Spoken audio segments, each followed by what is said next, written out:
Hola a todos, bienvenidos nuevamente a mi canal Cuenteando. Hoy vamos a leer el segundo capítulo del libro La vida después del colegio y otros cuentos, así que pónganse cómodos y cómodas para prepararse para esta lectura. El capítulo de hoy se llama ¿Por qué no te vienes a vivir conmigo ahora? Ya es hora. El otro día, una mañana soleada y ventosa de marzo, vi a mi abuela observando aquellas cuencas profundas de sus ojos y la piel transparente. Una mujer más bien joven con el pelo mucho más oscuro de lo que yo recordaba y que murió cuando yo estaba en la universidad. Hace años, en 1966. Luego vi, por supuesto, que fue casi al mismo tiempo. Vi que el rostro era el mío. Eran mis propios ojos en ese rostro que flotaba allí, reflejado no en un espejo sino en una superficie metálica, con los dientes al descubierto tras una sonrisa de perplejidad. Y al ver mi rostro, que no era mi rostro, me reí. Creo que ese fue el ruido. Sufres de insomnio, te dices. Y hay verdades profundas que solo se revelan en la noche a quienes sufren de insomnio, como aquellos minerales fosforescentes y veteados que brillan en la oscuridad, pero que, por lo demás, son vastos y ordinarios. Es menester que examines tales minerales en la ausencia de luz para descubrir su belleza, te dices. Quizá porque me costaba tanto trabajo conciliar el sueño en aquel tiempo, tendría 12 o 13 años, nadie habría llamado insomnio el problema, porque eso suena demasiado clínico, demasiado adulto. Y de cualquier forma habría dicho, si quisieras, podrías dormir. Es más, a hurtadillas había escuchado decir, lo único que quiere es llamar la atención. Tú sabes cómo es. Y me sentí dolida, y con rabia, pero también esperanzada. Con ganas de preguntarles, ¿cómo soy yo en realidad? ¿Acaso son ustedes los que me lo van a decir? De hecho, mi abuela también sufría de insomnio. Padecía insomnio, era la sombría expresión. Pero nadie hacía la conexión entre ella y yo. Así era nuestra familia, preocupada con la posibilidad de que una debilidad terminara por justificar otra y pronto todo se saliera de control. De hecho, tuve problemas para dormir desde la más tierna infancia, solo que por entonces no sospechaba que hubiera algo malo en ello. No era por querer tener un secreto o por querer complacer a mis padres que fingía dormir. Pensaba que eso era lo que uno hacía. Cuando mamá me acostaba en la cama, yo cerraba los ojos para que ella se pudiera ir. Tal era mi manera de librarla de esa carga a pesar de que tan pronto salía y yo quedaba sola, mis ojos se abrían grandes e insomnes. Algunas veces ya era de día, otras de noche.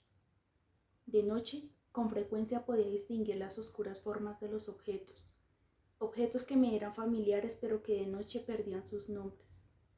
Del mismo modo que mientras yo permanecía allí, quieta en la oscuridad, de noche y sin que nadie me viera, tenía la impresión de que tampoco yo tenía nombre y que mi cuerpo no tenía una forma definida.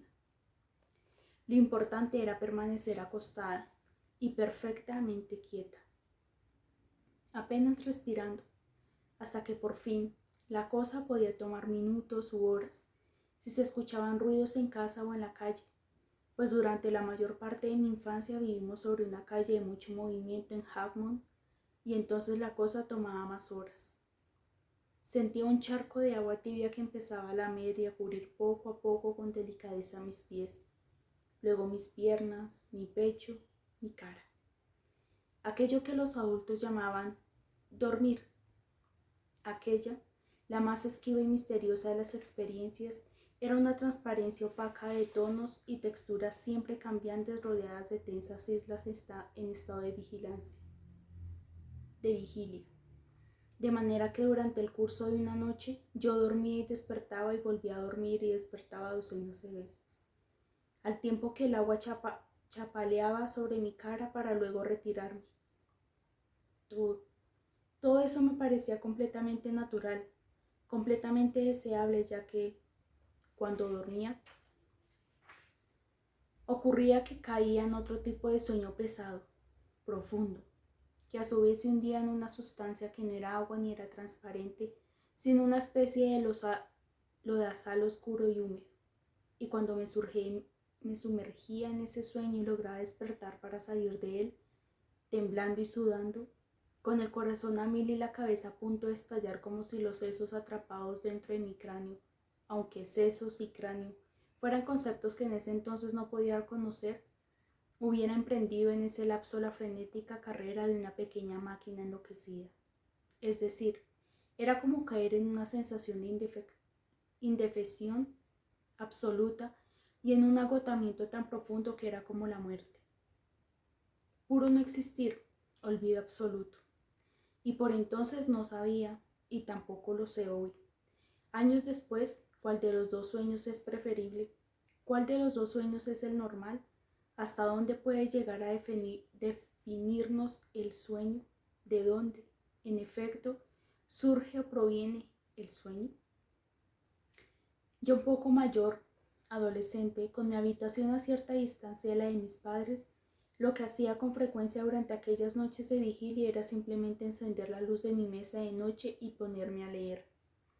Solía leer hasta que rayaba el alba y clareaba el día.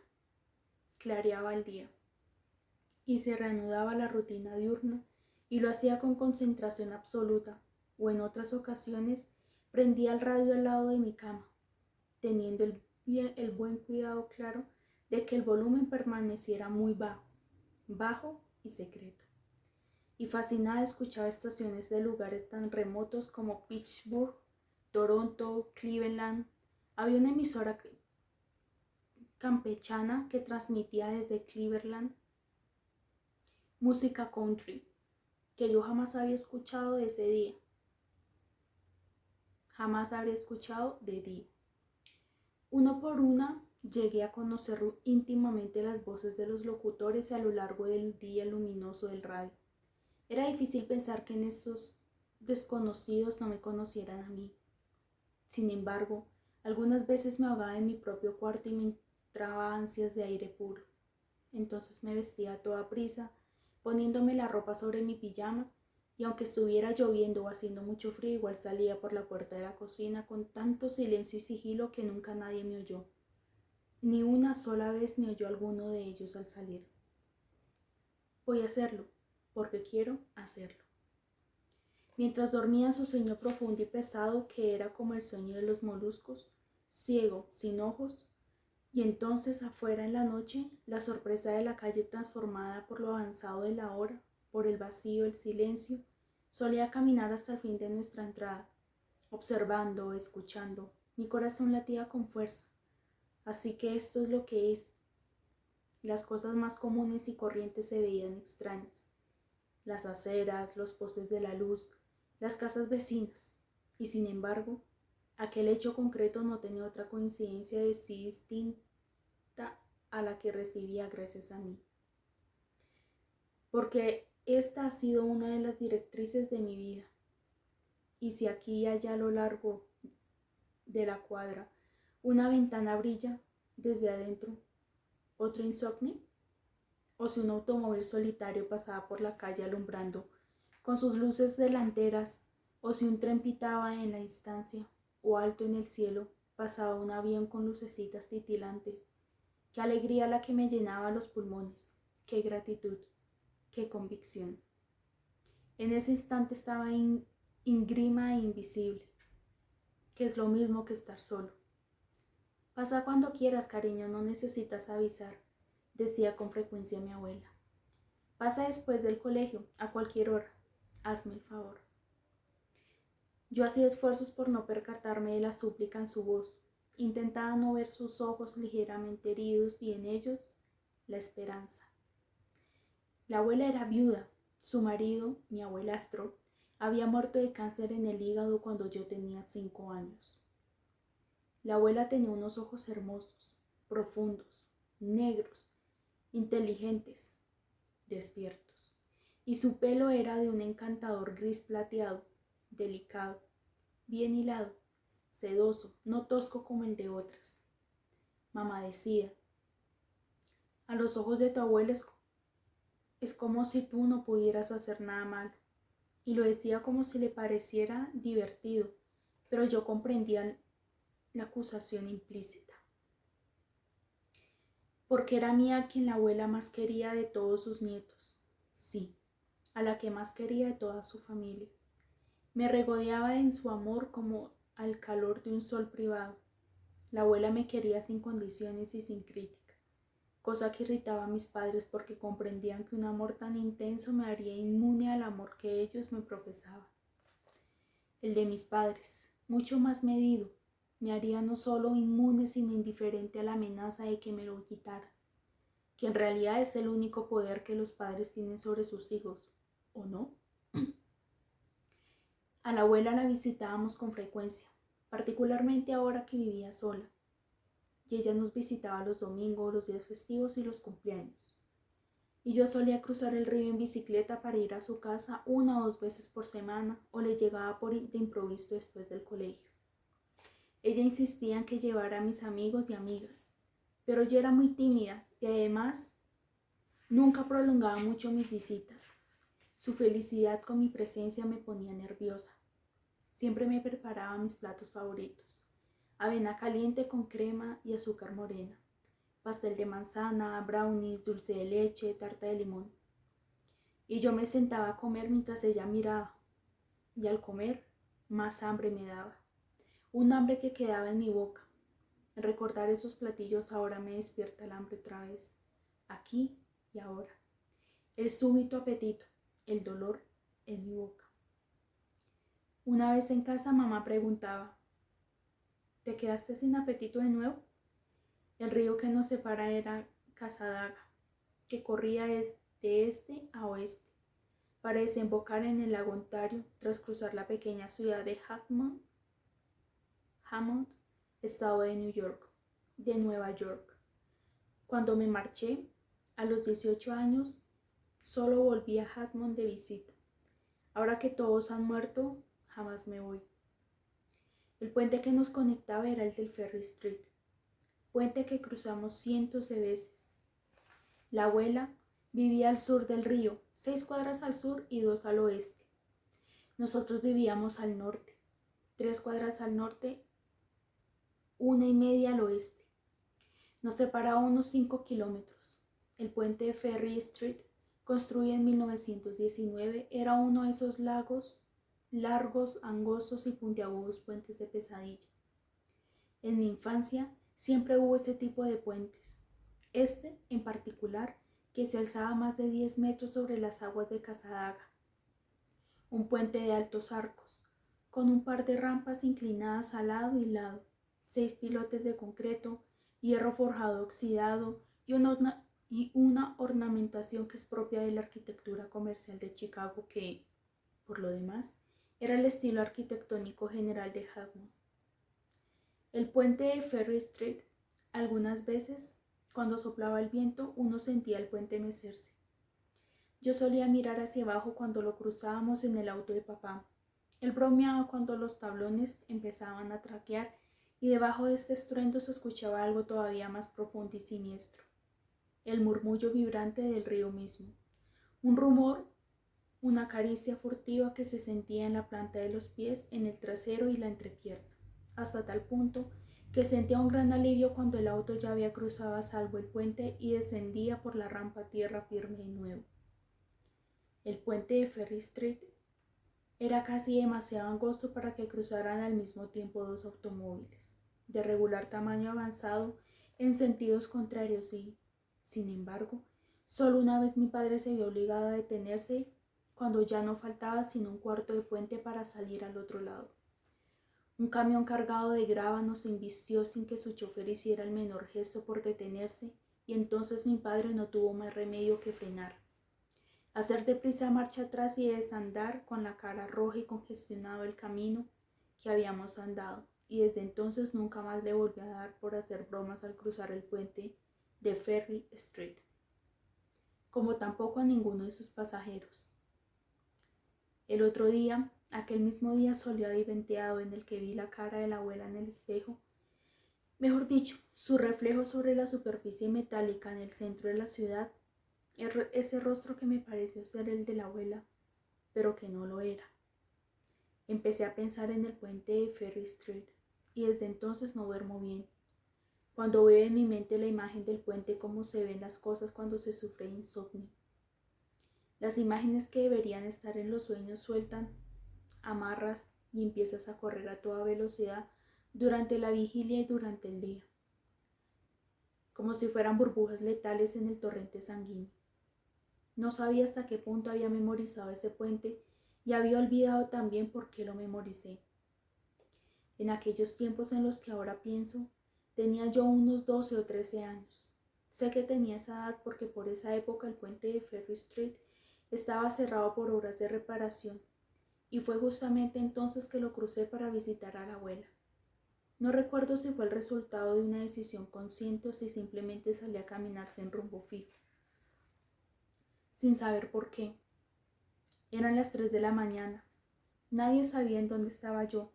Detrás de la barricada y de los avisos de desvío, puente en construcción, la luna brillaba tanto que alumbraba mi camino como el rostro redondo de un maníaco. Un buen número de veces había visto con inquietud y temor a algunos de los chicos del vecindario asomarse por las vigas escuetas del puente y luego caminar con los brazos extendidos para aguantar el equilibrio.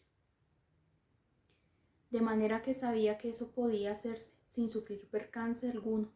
Sabía que podía hacerlo si solo tuviera el coraje y había llegado el momento de probarlo. Abajo, el río corría veloz. Estaba un poco más crecido que lo normal. Era octubre y había llovido bastante, pero esta noche el cielo estaba despejado, las estrellas parecían agujeros de hielo y esa luna resplandeciente que alumbraba mi camino. De manera que pensé, lo haré. Al tiempo en que ya me trepaba sobre lo que sería el nuevo suelo del puente cuando por fin estuviese terminado. Ya no había tablones sino una suerte de malla metálica más moderna que aún no había sido instalada. Pero igual, las vigas de acero tenían unas 10 pulgadas de ancho y formaban una pared. 4 largas vigas abarcaban el río y 14 las contaría a medida que las cruzaba, jamás olvidaré ese conteo. Más angostas en ángulo perpendicular y recto sujetaban las primeras, y más o menos 1 metro por debajo de esas vigas había un complejo intrincado de cables que formaban, si uno quería verlo así, una especie de red de seguridad como las que usan los acróbatas. No había peligro en realidad. Lo haré porque quiero hacerlo, porque nadie puede detenerme. Y al otro lado, la casa de la abuela. Aun si sus ventanas llegaran a estar oscuras, aun si al llegar allí no hiciera más que observar la casa en silencio antes de volver a la mía sin contarle a nadie lo que había hecho, aun así habría demostrado algo, porque no hay nadie que pueda detenerme.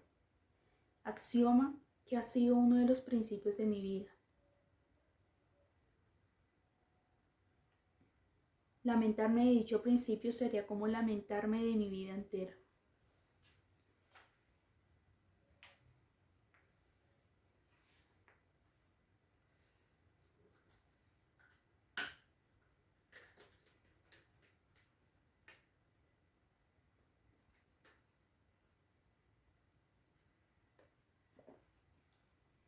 Me subí pues a una de las vigas, temblando de emoción y cómo estaba de fría la viga. Había salido sin guantes. ¿Y qué ruido hacía el río allá abajo? Bramaba como burlándose y además hedía. Era un olor entre salobre y metálico. Sabía que no debía mirar hacia abajo.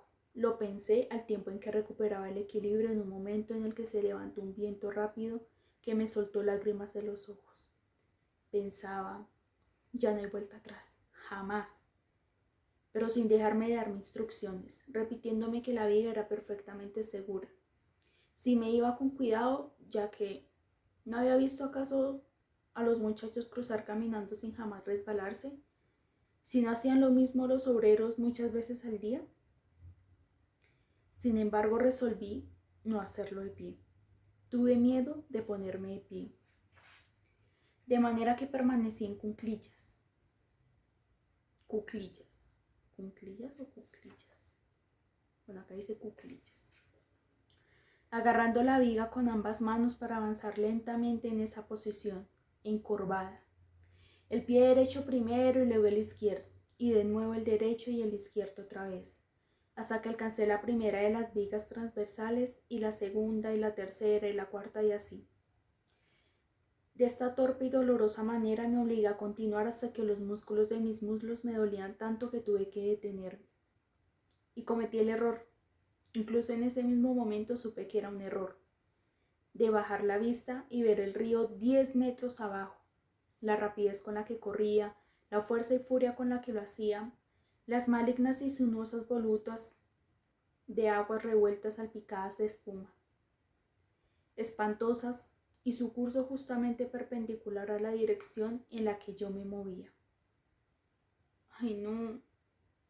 ¡Ay, no! ¡Ay, no! Una oleada de terror agudo me penetró como un disparo, como si llegara a mis mismas entrañas, picándome entre las piernas, un terror que subía del río mismo y yo no podía moverme.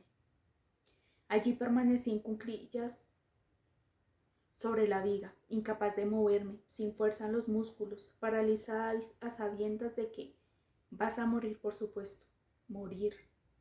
Al tiempo que con otra parte de mi cabeza, siempre hay otra parte de mi cabeza, pensaba, con lógica de maestro, que la viga era segura, que era lo suficientemente ancha y que no estaba húmeda, ni cubierta de hielo, ni grasosa. Sí, con toda seguridad, era segura. Si, por ejemplo, esto fuera tierra firme, por ejemplo, nuestro jardín de atrás, y papá hubiera puesto sobre el pasto un tablón a ras de tierra, un tablón la mitad de ancho que este, no podría yo, Clary, cruzar el tablón sin el menor asombro ni espanto. ¿Con coraje? ¿Hasta con gracia? ¿Incluso vendada? Sin dudarlo un instante, sin dar un parpadeo, sin el menor sobresalto del pulso. Sabes que no vas a morir, no seas tonta, pero debieron pasar por lo menos 5 minutos enteros antes de que pudiera moverme de nuevo, empujando lentamente hacia adelante mi adormecida pierna derecha, mi pie dolorido. Me obligué a levantar la vista y la clave fijamente en la otra orilla, o por lo menos lo que por fe tenía que ser la otra orilla, una confusión de caballetes de carpintería y barriles y equipos de construcción que ahora estaban iluminados por la luna solo a medias. Pero llegué hasta allí, llegué hasta donde me lo propuse, sin recordar ni por un solo instante cómo lo hice. Ya pasó lo peor, por el momento. La casa de la abuela, de esas cubiertas de estuco y de una sola planta que se conoce como bungalows, levantadas casi al borde de los sardineles, me pareció más cerca del río de lo que esperaba. Quizá ahora corría desesperada por llegar allí, oyendo el curso furioso de las aguas que parecían cientos de voces murmurando el unísono, porque las calles me sorprendieron con su vacío. Tantos lotes desocupados, sucios espacios transparentes en donde alguna vez hubo edificios, y porque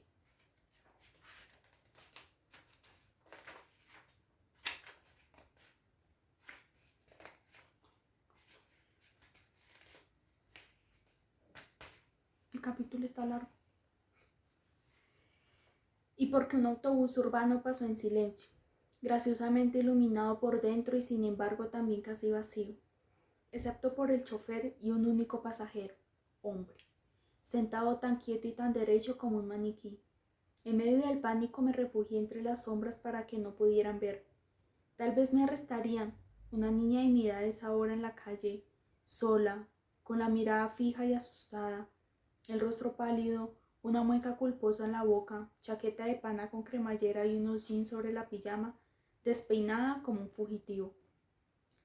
Pero el autobús pasó y giró en una esquina y desapareció.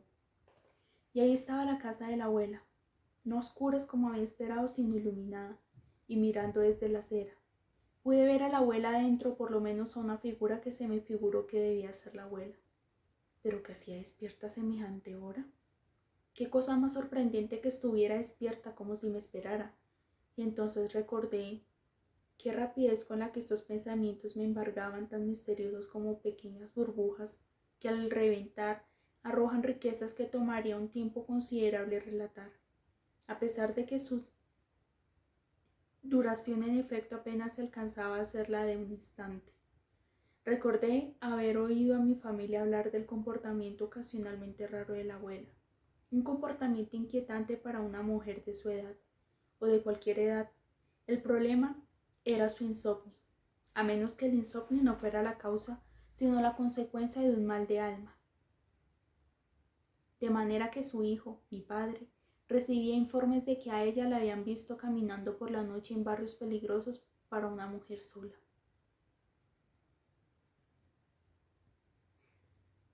Que la habían visto en una función de medianoche en una película en el centro de Hammond, y que, incluso cuando mi abuelastro vivía, trabajaba en un barco de carga en los lagos y por lo tanto estaba ausente mucho tiempo, la abuela podía llegar hasta visitar tabernas, y aunque no bebiera en exceso, igual bebía, y este comportamiento podía llegar a causarle problemas, o por lo menos eso era lo que la familia se temía, a pesar de que nunca hubo un problema concreto hasta donde supe. Y además la abuela fumaba en la calle, cosa que no era muy bonita, más bien vulgar. Decía mamá, aunque mamá también fumaba, pero nunca en la calle. A todos en mi familia les encantaba contar y repetir una y otra vez la historia de un primo de papá que alguna vez llegando a Hammond en un autobús de la Greyhound, al entrar en la estación a eso de las 6 de la mañana, vio en la sala de espera ni más ni menos que a mi abuela, ataviada en su viejo abrigo de piel de zorro, sentada con un libro en el regazo y un cigarrillo en la mano, perfectamente tranquila y sin el menor cuidado por 2 o 3 seres muy extraños. Diríase que casi vagabundos, que compartían el espacio con ella, que allí seguía sentada tan campante leyendo su libro. La abuela siempre estaba leyendo poesía, biografías de grandes hombres como Lincoln, Mozart, Julio César, Jesús de Nazaret. Hasta cuando el primo de papá entró a la sala de espera, la vio y le dijo: «Tía Tina, ¿qué demonios es aquí?». Y entonces la abuela lo miró muy tranquila y le contestó: «¿Qué pasa? Es una sala de espera, ¿no?». Otra cosa extraña que la abuela había hecho, esta no tenía nada que ver con su insomnio hasta donde yo podía ver, a menos de que todas nuestras rarezas, a juicio de los demás, estén morbosamente relacionadas unas con otras. Fue a hacer los arreglos necesarios para cremar a su marido. No enterrarlo en un cementerio, sino cremarlo, lo que quiere decir cremarlo hasta convertirlo en cenizas, que a su vez quiere decir la aniquilación total. A pesar de que ser cremada había sido, a todas luces, el expreso deseo de mi abuelastro, a mi familia le pareció que mi abuela había accedido a su deseo con mucha premura y buena disposición, tan inmediatamente después de muerto su marido que nadie tuvo tiempo para disuadirla. «¡Qué cosa horrible!», había dicho temblando mamá. «Hacer eso con el propio marido». Pensaba en eso ahora, viendo a través de una de las ventanas la figura de un hombre que hablaba con la abuela en la cocina. Se me antojó que quizá mi abuelastro no había muerto todavía y por lo tanto que tampoco había sido cremado, y quizás así parte del desacuerdo podía aún resolverse. Pero ya debía yo haber golpeado la puerta porque mi abuela estaba allí, abriéndola. Para empezar, me observó un rato como si a duras penas me conociera. Luego se rió y me dijo: «¿Qué haces tú aquí?». Aunque traté de explicarle, no pude hacerlo. Me castañaban los dientes de frío y miedo, y no tuve palabras, pero igual la abuela me hizo seguir. Me pareció más alta y más joven de lo que yo recordaba, su negro cabello ondulado hasta los hombros y los labios pintados de rojo. La abuela se rió llevándome hasta la cocina, en donde un hombre, un desconocido, esperaba. «Harry, esta es mi nieta, Clary», dijo la abuela. El hombre dio entonces un paso al frente observándome con curiosidad, pero refiriéndose a mí como si yo no estuviera presente. «¿Ella es tu nieta?». «Sí, lo es». ¿No sabía que tuvieras una nieta? Son muchas las cosas que no sabes. Y la abuela se rió con nosotros dos, quienes permanecíamos mirándonos el uno al otro con sorpresa y desconfianza. La abuela, aún riéndose, echó la cabeza hacia atrás como una niñita, como un hombre, si se quiere, o un jovencito, si se quiere, mostrando sus dientes blancos y sólidos. Entonces me condujo hasta la mesa de la cocina para que me sentara en mi puesto de siempre, y luego ella se dirigió a la estufa para prepararme algo y yo permanecí sentada en silencio. Y aunque ya no tenía miedo, igual no me sentía tampoco completamente a gusto, porque sabía que ya no corría ningún riesgo, que nada me podría ocurrir, que la abuela se había encargado de mí ahora. Vi que la cocina que me era conocida había sido sometida a algunas refracciones. Estaba muy bien iluminada, incluso demasiado, y sin embargo en las esquinas se agazapaban profundas sombras. La pared de fondo, en donde solía estar el lavaplatos, se disolvía en lo que hubiera sido el patio trasero, pero a pesar de ello alcancé a ver cómo en un rápido fogonazo el patio trasero, ahora con surcos de flores y hortalizas. A la abuela le encantaba mantener el jardín. Siempre traía flores y hortalizas de donde quiera que hubiera pasado el verano. Sus flores más bellas eran las peonias, unas preciosas peonias carmesí, y el recuerdo de las peonias se me confundió con el olor de la avena que la abuela revolvía en la estufa para mí. La avena fue la primera comida de mi infancia, la primera comida que recuerdo, pero la abuela la preparaba a su manera, que era especial. Revolvía azúcar morena, crema y una cucharada grande y oscura de miel de abejas. Así que, de solo pensar en ello, se me hizo agua a la boca, con tanta violencia, que casi dolía, que me ahogaba en saliva y sentí vergüenza al ver que se me escurría literalmente una baba por la quijada, y no parecía poder limpiármela, y el amigo de la abuela, Harry, me observaba, hasta que por fin logré limpiármela con los dedos, y Harry sonrió.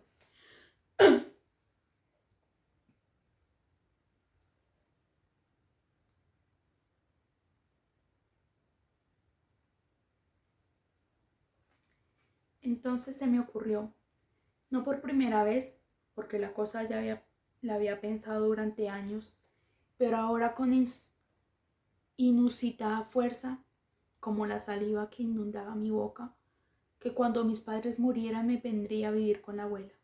Claro que vendría a vivir con la abuela. Y la abuela, entre tanto, batía y revolvía mi avena en una olla y debió escuchar mis pensamientos porque dijo, Clary, ¿por qué no te vienes a vivir conmigo? Ya es hora, ¿no te parece? Y yo le contesté, claro que sí. Pero ella no pareció escucharme porque repitió la pregunta, esta vez dándose vuelta para mirarme, para sonreír. Sus ojos brillantes y su boca de un rojo tan encendido, dos delicadas sombras de colorete en las mejillas que me conmovieron ver lo bonita que era, tan joven como mamá o más joven. Y la abuela se rió y dijo, Clary, ¿por qué no te vienes a vivir conmigo? Ya es hora, ¿no te parece? Y yo contesté también de nuevo, claro que sí, abuela, asintiendo con la cabeza y parpadeando para esconder las lágrimas que me saltaban a los ojos.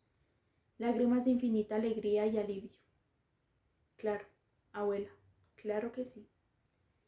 Harry, el amigo de la abuela, dijo que era operador radial de la Marina, o que lo había sido. No llevaba uniforme y no habría podido adivinar su edad. El pelo pintaba algunas canas. Lo llevaba cortado al rape. Los hombros y brazos eran musculosos, pero ¿acaso me era conocida su voz? Quizá la había escuchado por la radio. La abuela lo urgía para que me hablara del universo. Con toda claridad utilizó esas raras palabras. ¿Por qué no le hablas del universo a Clary? Henry me miró frunciendo el ceño y dijo, ¿hablarle a Clary sobre el universo? La abuela se rió y agregó, sí, sobre cualquier cosa. Entonces, sacudiéndose de hombros, Henry dijo, diablos, no sé, pero luego subiendo un poco el volumen de la voz y observándome con mirada piadosa, agregó: el universo se remonta mucho, pero mucho tiempo atrás, supongo. 10 billones de años, 20 billones, ¿qué diferencia habría? Dicen que empezó con una explosión y que en un segundo, bueno, en realidad en una fracción de segundo, un minúsculo pedazo terriblemente denso y apretado salió volando disparado. Y aún sigue volando disparado en expansión, dijo, separando y abriendo sus amplias manos rechonchas. Y la mayoría de la cosa es vacío, supongo, lo que quiera que sea el vacío. Y sigue expandiéndose, todos los pedazos vuelan. Hay 1 billón de galaxias como la nuestra, o tal vez 1 billón de billones de galaxias como la nuestra. Pero no te preocupes, seguirá para siempre, aún después de que muramos. A estas alturas la abuela se dio vuelta con rapidez y, percatándose de mi reacción, dijo: querido, no le cuentes a la niña eso, no asustes a la pobre Clary con eso. Pero me dijiste que le hablara sobre... Mira, ya para. Rápidamente la abuela se acercó para abrazarme y me acomodó bien sobre mi silla, frente a la mesa de la cocina, como si yo fuera una niña mucho más pequeña y mis pies no alcanzaran el suelo.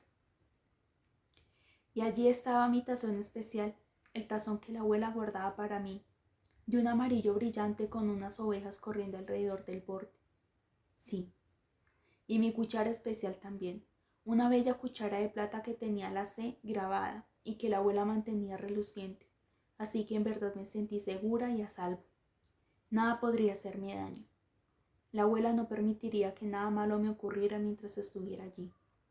Me sirvió mi avena en mi tazón mientras decía: es cierto que todos vamos a morir algún día, cariño, pero no será por el momento, ¿sabes? No esta noche que acabas de llegar de visita, ¿verdad? ¿Y tal vez te quedas a dormir? ¿Tal vez para siempre? ¿No es hora ya? Las dos palabras "es hora" resonaron con suave eco. Todavía las puedo oír. Es hora, hora. Los brazos de la abuela eran bien torneados y atractivos, su piel pálida y suave, y delicadamente traslúcida como la cáscara de un huevo encendida. Y pude ver que llevaba puestos varios anillos, además de la argolla de matrimonio que yo ya conocía, todos relucientes de luz. Al lado de sus brazos, los míos se veían tan delgados, mis manos tan pequeñas como de gorrión, y mis muñecas tan huesudas, y se me vino a la cabeza, con todo su horror, que sería justamente carne y hueso lo que definiría mi presencia en el universo.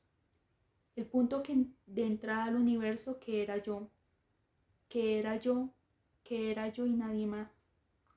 Y con todo de una fragilidad material tal que la menor de las llamas podría consumir.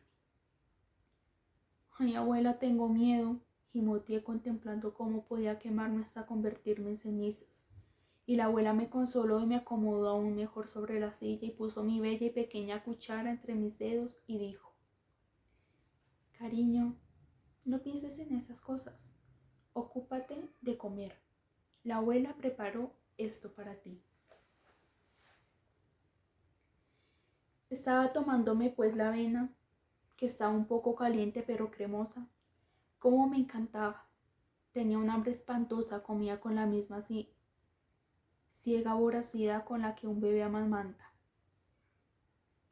Con la cabeza inclinada, los ojos casi cerrados, rebosantes de lágrimas, y la abuela preguntaba: ¿está buena? ¿Está sabrosa? No había olvidado echarle una buena cuchara de miel espesa y oscura. ¿Está sabrosa? Y yo asentía muda. Alcanzaba a sentir algunos granos de azúcar morena que no se habían disuelto del todo en la avena, duros como trozos de vidrio, y entonces comprendí que en efecto eran trozos de vidrio, algunos tan grandes como pepas de uva. No quería herir los sentimientos de la abuela, pero también me aterraba comerme los vidrios, de manera que mientras comía me las arreglé para cernir los pedazos de vidrio al tiempo que masticaba la avena, hasta que lograba llevar los trozos a los lados de mi boca dentro de un pequeño espacio que se formaba entre mi encía inferior derecha y la bolsa de mi mejilla. Y la abuela continuaba preguntando: ¿estás sabrosa? Y yo le dije que sí, medio ahogándome y medio tragando un sí, sí. Poco después, cuando ni la abuela ni Harry me estaban viendo, escupí los pedazos de vidrio dentro de mi mano, pero nunca supe a ciencia cierta, aún hoy no lo sé, si en efecto se trataba de vidrio y no de, por ejemplo, granos de arena o fragmentos de cáscara de huevo o incluso pedazos de azúcar morena tan cristalizados que ni siquiera la avena hirviendo los había podido disolver.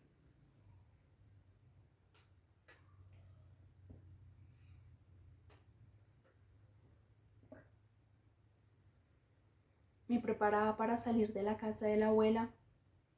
Era bastante más tarde, hora de partir. La abuela dijo: ¿pero es que no te vas a quedar? Y yo le repliqué: no, abuela, no puedo. Y ella: ¿pero por qué? Porque no puedo. Entonces la abuela, riendo de manera que su risa dejara ver un asombro y molestia, agregó: bueno, pero ¿y por qué no puedes? Harry, el amigo de la abuela, había desaparecido de la cocina, de manera que allí ya solo estábamos ella y yo, pero al mismo tiempo estábamos ambas en la calle y el río rugía muy cerca hasta que la abuela me estrechó en un último abrazo y luego me dio un pequeño empujón diciendo: entonces buenas noches, Clary. Y yo repliqué como excusándome: buenas noches, abuela, preguntándome si debía pedirle que no fuera a decirle nada a mis padres sobre esa visita a medianoche. Y ya ella empezaba a retroceder, a alejarse, su sombría mirada fija en mí, casi reprochando: la próxima vez que visites a tu abuela, te quedas, ¿verdad? ¿Para siempre? Y yo contesté: sí, abuela, a pesar de que estaba aterrorizada tanto que apenas ya no estuve al alcance de su vista, eché a correr. Al principio me costó mucho tiempo y trabajo encontrar el puente del Ferry Street, a pesar de que podía oír el río muy cerca. Siempre escucho el río muy cerca, hasta que terminé por encontrarlo, el puente. Sé que encontré el puente, de lo contrario, ¿cómo hubiera podido volver a casa esa noche? Ese fue el capítulo. Si se pueden dar cuenta, voy a tener acá, a modo aclaratorio, en este libro en particular, ninguna historia va conectada a otra, ¿sí? O sea, si se pueden dar cuenta, el primer capítulo narraba sobre un perrito, sobre un perro y una niña, y ya para este narraba sobre otra persona y demás. Es por eso, porque realmente este libro, el título dice La vida después del colegio y otros cuentos, es decir, no hay un hilo conductor entre una historia y la otra, ¿sí? Son historias totalmente distintas y ajenas una a la otra. Perdón. Pero creo que al finalizar los capítulos, los últimos dos capítulos, creo, si no estoy mal, sí tienen como una concordancia por mínima, creo. No estoy segura. No estoy 100% segura, así que hagan de cuenta que no les dije nada. Pero eso consistió el capítulo de hoy. Fue un capítulo bastante largo. Creo que ya me estoy acostumbrando. Mi cerebro se acostumbra, pero mi garganta no. Por eso casi siempre estoy tomando agua, porque realmente la garganta llega a un punto que se me seca, un punto que empiezo como a toser o me dan, siento malestar, ¿sí? No sé si fue a raíz del resfriado que tuve, no lo sé. Ahora que me pongo a pensar, no sé si tiene algo que ver, pero bueno, eso fue lo que pasó. ¿Qué les pareció este capítulo? A mí me gustó más que el anterior. O sea, es que, ¿cómo decirlo? Ustedes ya saben, porque ya se los he mencionado, que en mi casa tenemos un perrito. Un perrito, no un perrote. Es un perro muy grande. Así que se llama Dante, que a veces en los videos lo escuchan, que yo digo: oigan, discúlpenme, pero pues no puedo mutear un perro. Y desde que él llegó, obviamente, pues mi perspectiva de la vida cambió demasiado, en su mayoría. De por sí, pues ya respetaba pues los animales y demás.